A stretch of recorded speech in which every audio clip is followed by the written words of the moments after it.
Lukna iba afaba wapau tarit suba saruk.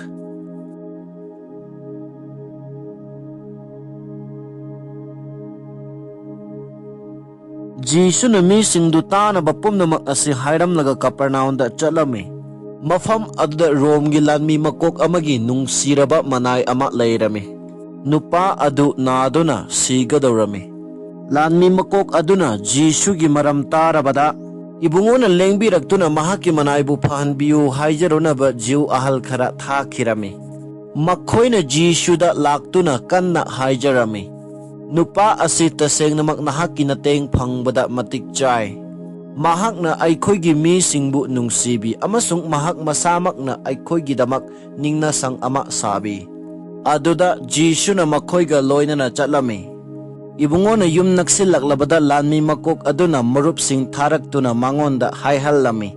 Ibungo wabiruganu, ibungo na aigi yumda lengbirakpa ay itik chade. Aishu ibungo ginakta lakjaba itik chai khanjade. Wahai duta haibiyu aduga inaigi anaba fagani. Aishu ithak thongba lanmi makok singi matik mangalda layba mini. Amasung aigi ikhada lanmi singshu layri. Aina amada chatlu hairaga makhoina chatli. Aduga aina amada lau hairaga mahakna lai. Aduga aina aigi inaida masitaw hairaga mahakna tawi. Jisu na madu tabada ngaklammi mahakna laythoraktuna tung iliba miyam aduda hai. Aina na koida hairibani asigumna thajaba mi Israel singi maraktasu phangdri. Pau puba singna yumda halakpada minay adu faduna layramba thengnarami. Adugi matungda ikui kuidana Jisu na magi sabok sing amasung miyam aduga loinana nayin kauba saharda chatlami. Mahakna sahargi thonggal adu yausilakpa maktada ashiba ama puthoklami. Ashiba mi adu lukrabigi amatta ngairaba machanapa oirami. Aduga sahardagi miyam amasung nupi aduga loinaraklami. Jisu na nupi dubu ubada magidamak thamoida nungsiba pokladuna mangonda hairai. Kap kanu aduga ibungona changsin khiduna ku adu soklami amasung puriba mi singdusu leplami. Jisu na hairami pakhang aina nangonda hairi haugatlu. Ashiba mi adu haugatuna famlaga wangangba hauraklami. Aduga Jisu na mahakpu mamada sinabirami. Makhoi pumnamak akibana thumhattuna Isorbu thagatcharami. Achauba Isorgi wa takthokpa ama aikhoigi irakta faurare. Isor na magi misingbu kanbinaba lengbirakle. Jisugi pau adu Judea apumbada amasung akoiba lampum na makta sinthungna sandokkirami. Johongi sebok singna Johon masamakta warampum na maktamlabada mahakna makhoigi maraktagi mi ani kausillaga. Ibungogi mafamda thaduna hanghallami. Lengbirakadawriba ibungo adu nahakla natraga aikhoina atopa mi amabu ngaijakhigadra. Makhoina Jisugi nakta laklaga hairami. Lengbirakadawriba ibungo adu nahakla natraga atopa mi amabu aikhoina ngaijakhigadra haina hangnaba Johonna aikhoibu tharakpani. Matam adumaktada Jisu na asol ana amasung ayamba lainana naba mi. Fattaba thawai changba pumnamak amasung mitangba kayarombu phahanbirami. Mahakna Johongi pau puduna lakpa mi singduda khumlami. Chatlu nakhoina uba amasung taba pumnamak Johonda tamlu. Mitangba singna ure, khongtekpa singna chatpa ngamle. Kusti thungba singbu senghanbire, napangba singna taba ngamle. Asiba singbu hingathalle amasung lairaba singda apabuwa pau adu sandokpire. Aibu chingnadana thajaba makhoi adu yaiphabani. Johongi pau puba sing aduna chatkrabada Jisu na miyam aduda Johongi maramda haiba hauraklami.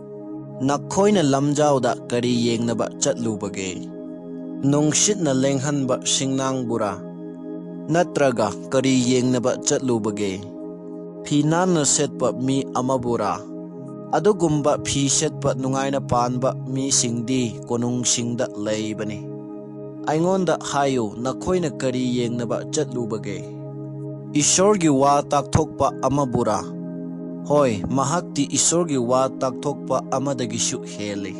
Maramdi Johondi sastrana haiba mahak aduni.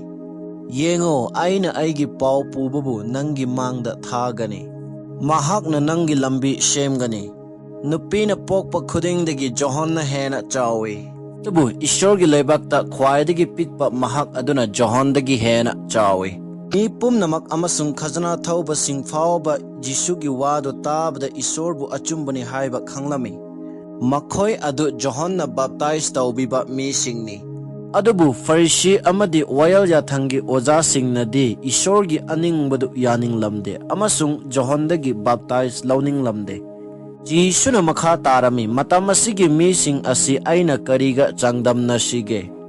Makhoi si kariga manai makhoi si sorok lamjao da phamba angang singumbani. Kangbu amana lawi. Aikhoina luhongbi sanabagi bashi khongi adubu nakhoina jagoi sade. Aikhoina asiba puthokpagi isai sai adubu nakhoina kapte. Baptize tawbiba Johon lakhi mahakna chara helami. Angur mahigi yushu thaklamde aduga nakhoina hai. Mahakti bhut pubani. Migi machanupa adu laktuna charami amasung thaklami. Aduga nakhoina hai nupa asi yengo chagalli amasung thakalli.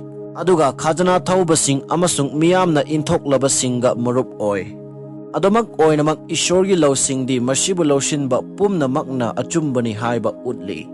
Pharisee amana Jisuda chaklen ama chaminanaba haijarami. Aduga Jisuna magi yumda chattuna chananaba phamlami. Sahar aduda papki punsida lenbi lamchat naidabi nupi ama leirami. Jisuna Pharisee adugi yumda chakchari haiba tabada nupi aduna manam nungsiba taina thau thanna yawba nungi chapu ama puraklaga. Jisugi tungda makhong manakta leptuna kaplami. Amasung mapina ibungogi khong chothallami.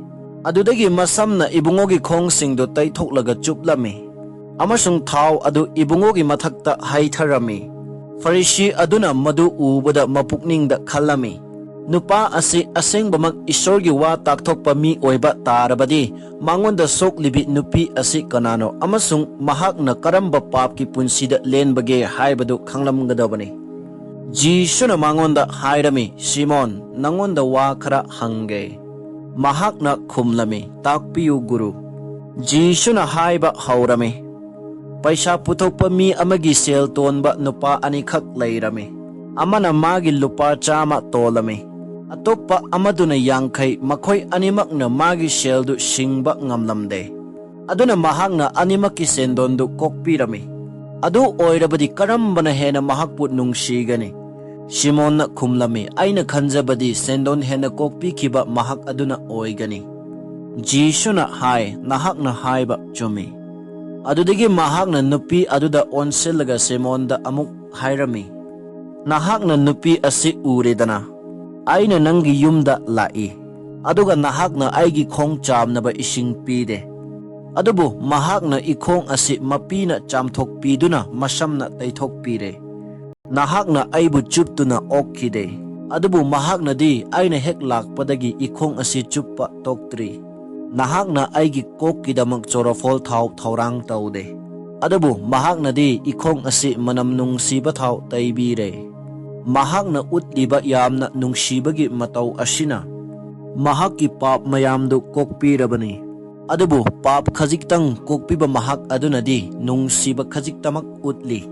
Adudagi Jisuna nupi aduda hairami nahaki pap singdu kokpirabani. Maduda famliba atithi sing aduna makhoi masen hainaba hauraklami. Pap fawba kokpiba ngamanupa asi kanano. Adubu Jisuna nupi aduda hairami nahaki thajabana nangbu kanbirabani ingthana chachakro.